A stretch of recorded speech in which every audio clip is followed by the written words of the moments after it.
اور اس کے نشانات کو راہوں میں نشان منزل بنایا جاتا ہے۔ اس کے چشموں سے پیاسے سیراب ہوتے ہیں، اور پروردگار نے اس کے اندر اپنی رضا کی انتہائی منزل، اپنے بلند ترین ارکان اور اپنی اطاعت کا عروج قرار دیا ہے۔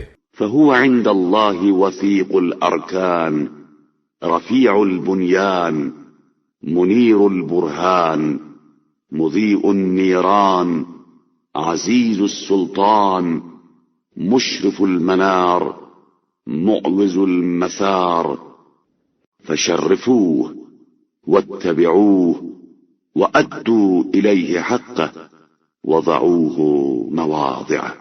یہ دین اس کے نزدیک مستحکم ارکان والا، بلند ترین بنیادوں والا، واضح دلائل والا، روشن ضیاؤں والا، غالب سلطنت والا، بلند مینار والا اور ناممکن تباہی والا ہے۔ اس کے شرف کا تحفظ کرو اور اس کے احکام کا اتباع کرو، اس کے حق کو ادا کرو اور اسے اس کی واقعی منزل پر قرار دو۔ رسول اعظم صلی اللہ علیہ وآلہ وسلم۔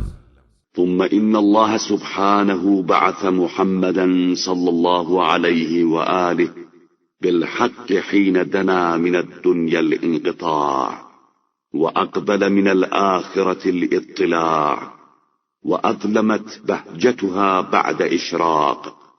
اس کے بعد مالک نے حضرت محمد صلی اللہ علیہ وآلہ وسلم کو حق کے ساتھ مبعوث کیا جب دنیا فنا کی منزل کے قریب تر ہو گئی اور آخرت سر پر منڈلانے لگی۔